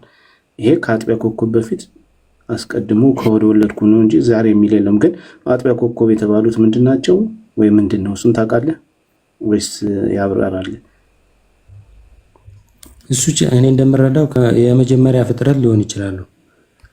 የመጀመሪያ ፍጥረት ከመፈጠሩ በፊት ከዛ በፊት ታይም ስፔስም ስለሌለ ዘላለማዊ ነው ማለት ነው። የክርስቶስ ልጅነት ዘላለማዊ ነው እያለ ነው። ከፍጥረት በፊት የሚቆጠር ነገር ስለሌለ ከዛ በፊት ዘላለም ነው ያለው። ስለዚህ ዘላለምም ከዘላለም ከሆድ ወለድኩ እያለ ነው። ስለዚህ አሁን የክርስቶስ ልጅነት ዘላለማዊ ነው ማለት ነው። አየህ፣ ስለዚህ ጋር ይሄኛው ምንድነው የሚያመለክተው? ኦኬ መውለድ ማለት በቃ መውለድ ማለት አንተ ልጅ ስትወልድ ከአንተ እንደሚገኘው ሁሉ እንደዛው ደግሞ ወልድ ከአብ ነው የተገኘው። በዘላለም ማለት ነው። ቆይ በጊዜ ቅደም ተከተል ውስጥ አይደለም። ቆይ እንደዛ ልትልላት ይችላል። ወለድኩ ምን ማለት ነው? ቀጥታ እየመለስኩልህ ነው። ወለድኩ ማለት ከአብ መገኘቱን የሚያሳይ ነው። ያ ማለት ግን ልክ እንደተፈጥሮ በፍጥረት ውስጥ ባለው ኮንሰፕት ውስጥ አስገብተው አንደኛው አስቀድሞ ኖሮ ሌላኛው በኋላ የሚገኝ አድርገን እንዳታስበው። በዘላለም ውስጥ የተከናወነ ነገር ስለሆነ መቀዳደም የለም ነው እያልኩ ያለሁት። ያ ማለት አስገኝ ካለ እንዴት መቀዳደም የለም? ኦኬ ስማ፣ በዘላለም ውስጥ አስገኘው ነው አልክ፣ መለስክልኛው። እሺ ስማኝና፣ ኦኬ ስማኝ።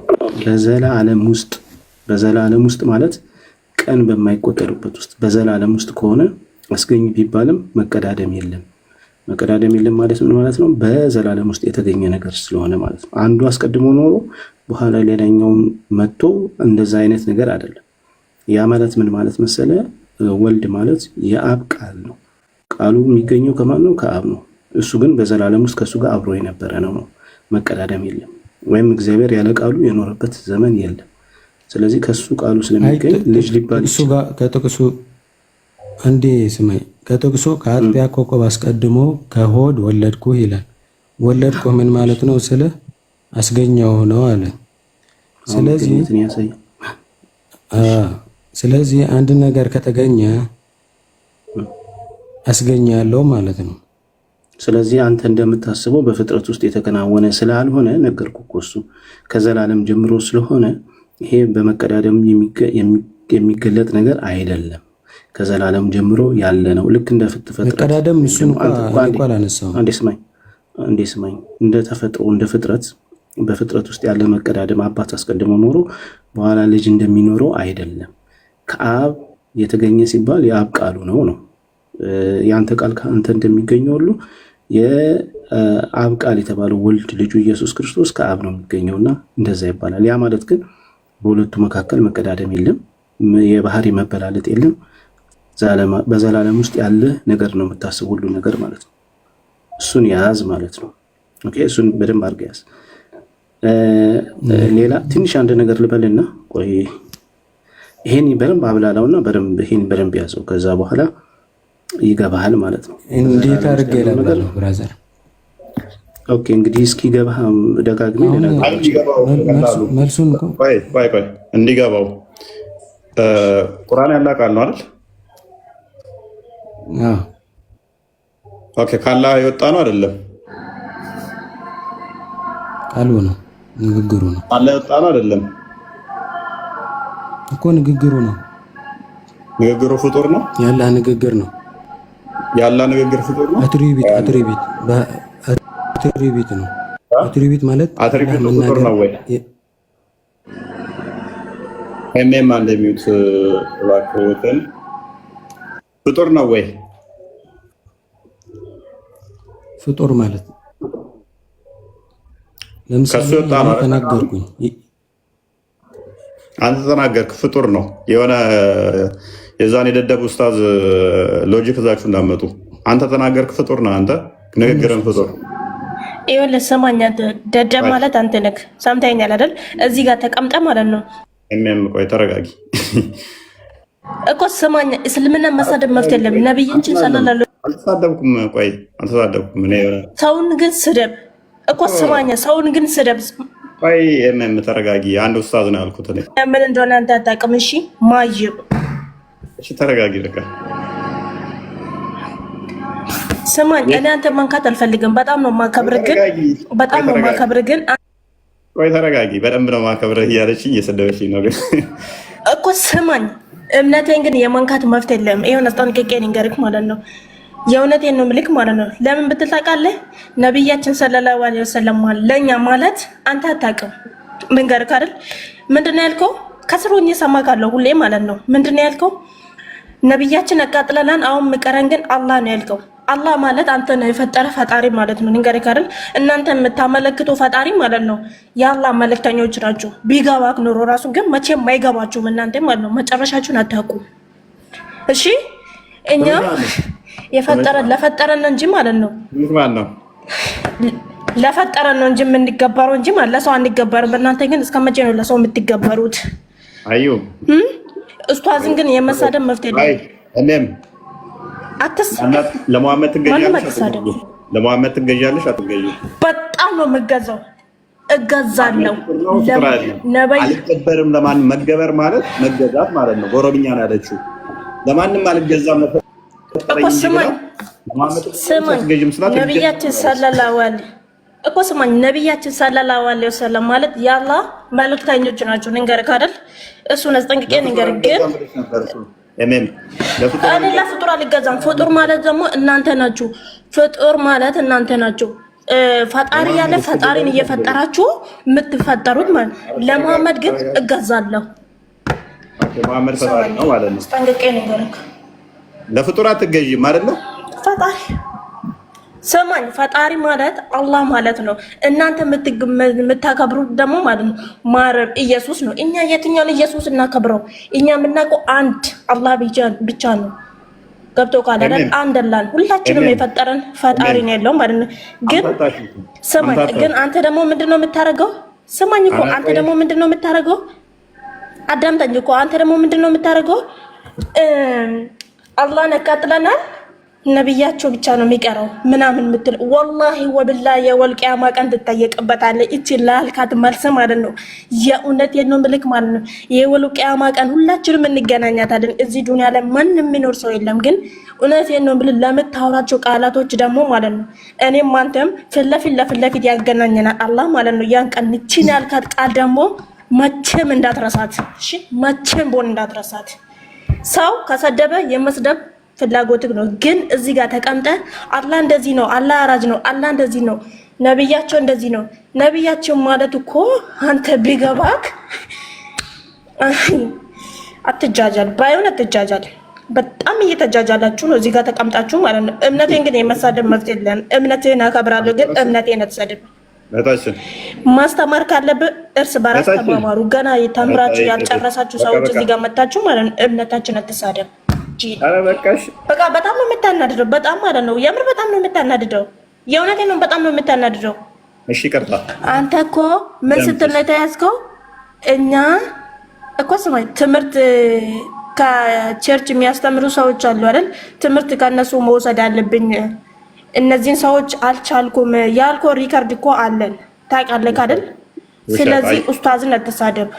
ማን እስቲ ቆይ ማን ውሸት? ኧረ እባክህ እኔ እልክልሃለሁ። የገዛ ዜጎች ራሱ ማለት ነው እያወጡ እየተጫወቱብክ ነው። ገብቶ ቃዳለን ግን ምንድነው እዚህ ጋር እኛ የሰው እምነት አነቃው። ሰው ከነካ ግን ማለት ነው ጠጥተው በእምነታችን እንታረዳለን እንጂ አታርደንም። እሺ ያዳመጥኩ። እሺ ኦኬ መልካም። በደንብ ስሚ፣ በደንብ ተማሪ። ስህተት ካገኘሽብን ተሳስተዋል የሚል ማስረጃዎች ነች። ስማኝ፣ እኔ መሳሳት አለመሳሳት የራስ እኮ ስማኝ፣ መሳሳት ያለ መሳሳት ያንተ ጉዳይ ነው። ስማኝ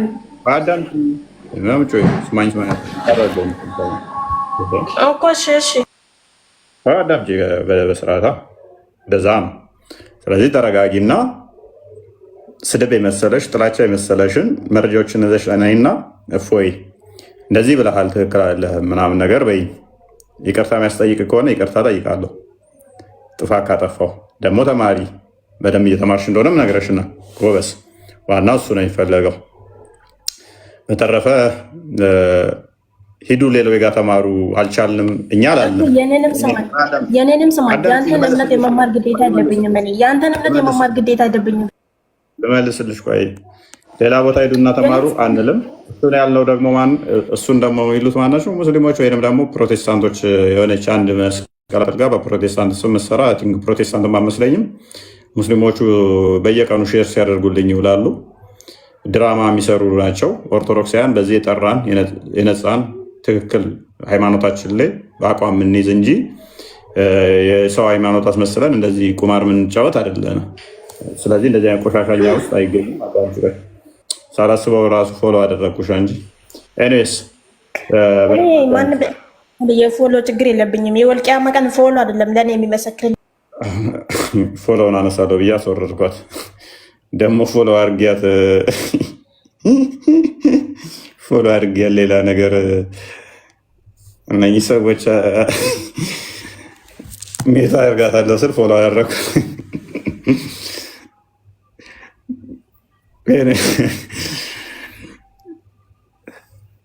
እሺ የነስ ብቃን ይመስለኛል። መሐመድ ዋንና መጣ ሱሱ ጥያቄው ግን እኔ አልተመለሰልኝም። ያ ምንድነው እሱ ያልተመለሰልህ የመሰለ የራሱን አስተምሮ ስለማታውቅ ወይም አይምሮን ለመጠቀም ስላልሞከር አዳምጥ። ምን ብሎ ነገረ ነበረ ሱብሃነሁ ወተዓላ በቁርአን የሚናገረው ነገር ትክክል መሆኑን ያረጋግጥልህ። ያልተመለሰልህ ምን የሚለው ነው ያልተመለሰልህ? ለምሳሌ የቅድሙ አስገኘ ካለ እንዴት ተገኝ ፈጣሪ ሊሆን ይችላል? ይሄ መመለስ ይችላል። መልካም ራሱ ነው። ቁርአን ምንድን ነው? ቁርአን ፍጡር ነው ወይንስ ፍጡር አለ? ፍጡር አይደለም። ፍጡር አይባልም። ምንድን ነው እሱ የሚባለው? የአላህ ንግግር። የአላህ ንግግር ከየት ነው የሚገኘው? አላህ ተናግሮት ነው። ከየት ነው የተገኘው? ከማን ነው የተገኘው? ከአላህ። ንግግሩ ከሱ ነው የተገኘው። ኦኬ ታዲያ ተገኝ ባለበት ላይ አስገኝ ባለበት ላይ የተገኘው ፍጡር ነው እንጂ የሚባለው ፈጣሪ አይባልም ብለኸኛል እኮ። መልሰ ደግሞ ቁርአን ፍጡር አይደለም እንዴት ትለኛለህ? የተገኘ ስለሆነ ማለት ምን ማለት አለው? ራስ ባመጣው ሎጂክ ቁርአን ማለት ንግግር ነው። አዳምጥ። ቁርአንም በለው whatever it is ምንም ነገር ይሁን ምንም የሚባል ችግር የለውም።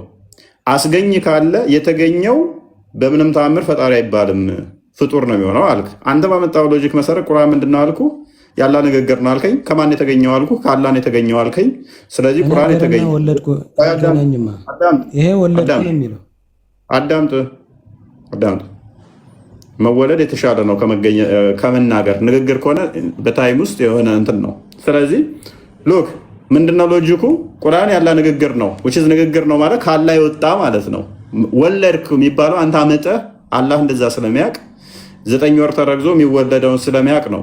እኛ ከሱ የሚወጣ ከሆዱ የወጣ ከእርሱ የተገኘ ስለሆነ ባህሪውን ተመሳስሎ እሱን አክሎ ያለ ጊዜ ያለ ቦታ መቀዳደም እሱን ነው ዛሬ ወለድኩ የሚለው ወይንም ደግሞ ከሱ ተገኘ ከሱ ተወለደ ምንለው ያንን ነው እንጂ በታይም ገበርን ተደርጎ የሆነ ሰዓት ላይ የተወለደ አስቀድሞ ያልነበረ ማለት አይደለም። አምላካችን ታይም እኮ አልጠየቁም። ታይም አልጠየቁም። ወለድኩ እንደመልስልህ በቃ ወለድኩ ከሆነ የሚያጣላህ ችግር የለውም። ተናገር አልከው አንተ፣ እኛ ደግሞ ከሱ የሚወጣ ነው ከሱ የተገኘ ነውና ተወለዳል ነው። አንተ ምን አልከው? ተናገረው አልክ። እኛስ ተወለደ ከሱ የሚወጣ መሆኑን ለማጠቆም ከሱ የተገኘ ከሱ ከአካሉ የወጣ ነውና ምን ብለናል እኛ? ባህሪውን አክሎ ባህሪውን ተባህሪ ሳይለያይ የሱም አንድ ባህሪ ሆኖ እሱን መስሎ ስለሆነ የባህሪው ምሳሌ ስለሆነ ተወለደ ብለንኛል። አንተ ተናገረው አልክ። ምን ቃሉ ምን አይደለም በአንተ ሎጂክ ሊሄድና ማለት ነው። ምን ነው በአንተ ሎጂክ ማለት ነው። ቁርአን ለምሳሌ የመጣው ከታይም በኋላ ነው። ለምሳሌ አላህ Subhanahu Wa Ta'ala የተናገረው ስለዚህ አንድ ናቸው ማለት ነው። ስለዚህ ፍጡር ነው ቁርአን ፍጡር ምናምን ሳይሆን ጅማሬ ያለው ለምሳሌ አላህ Subhanahu Wa Ta'ala የሆነ ሰዓት ተናገረ። ጅማሬ ያለው ነገር ፍጡር ነው። ጅማሬ ያለው ነገር ፍጡር ነው። ፍጡር አለ ማለት ጅማሬ ያለው ነገር ፍጡር ነው። ፍጡር አይደለም። ፍጡር ነው። ቴንክ ዩ። ስለዚህ ቁርአን ጅማሬ ያለው አንተ ባመጣው ሎጂክ ደግሞ ከጊዜ በኋላ የመጣ የጀመረ ነው ብለህናል። ቁርአን ፍጡር ነው። ያላ ቃል ፍጡር ነው ማለት ነው። ስለዚህ ቃል አላህ ዲዳ ነበረ የሆነ ሰዓት ቃል ፈጥሮ የተናገረው ማለት ነው። ፍጡር አይደለም ይላል መልሶ አንተ ሰው ይብነው የአላህ ባህሪ ነው። በቃ ተስማማ፣ ከራስህ ጋር ታረቅ። ኤኒዌይስ እንደዚህ በራሱ በየደቂቃ ውስጥ የራሱን አርጉመንት ይለዋውጠዋል ማለት ነው። ስለዚህ እኛ ከሱ የተገኘ ስለሆነ ልጁ ብለን እንላለን ማለት ነው። የባህሪ ልጁ ብለን እንላለን። ባህሪው ነው ይለኛል። እኛም የባህሪ ልጅ ብለን እንላለን። ቁርአን የባህሪ ቃሉ ነው ያላህ አልክ። እኛ ደግሞ ቁርአን አንተ ያልከውን አንተ ቁርአን ብለህ ጠራ፣ እኛ ልጁ ብለን ጠራ። እኛ ልጅ ብለን ጠራ ነው፣ አንተ ደግሞ ቁርአን ብለህ ጠራ።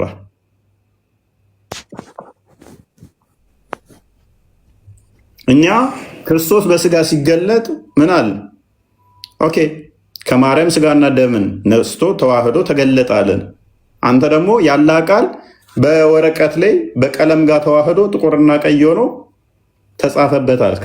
ያ ደግሞ ፍጡር አይደለም አልክ። ስለዚህ